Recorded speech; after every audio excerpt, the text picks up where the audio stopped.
বাঁশবেড়িয়ার মাঝের সড়কের মহাদেব পুজো শহরের বিখ্যাত কার্তিক পুজো উৎসবের মধ্যে অন্যতম একটি, যার ইতিহাস প্রায় ৩৫৯ বছরের।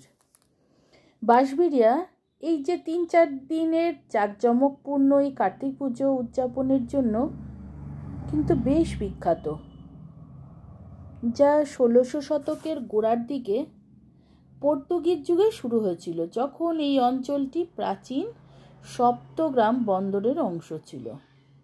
প্রাথমিকভাবে কার্তিক পুজো নামে পরিচিত হলেও বিভিন্ন রূপে কার্তিক, মহাদেব, সন্তোষী মাতা, কমলা মাতা, ভারত মাতা, গঙ্গা মাতা, তারা মা, কামধেনু, রাধাকৃষ্ণ, গণেশ, সরানন, নারায়ণ, বিভিন্ন দেবদেবীর এখানে পুজো হয় এই কার্তিক পুজো উপলক্ষে।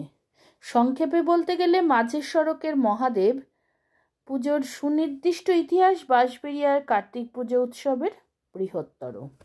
তার সঙ্গে আমি আরও দুটো পুজো অ্যাড করলাম, বাঁশবেড়িয়ার গণেশ ঘাটের গণেশ পুজো এবং পানমৌরি ঘাটের কার্তিক পুজো, যার আনুমানিক বয়স প্রায় ৪০০ বছর। কেমন লাগলো ভিডিওটি জানিও। টাটা।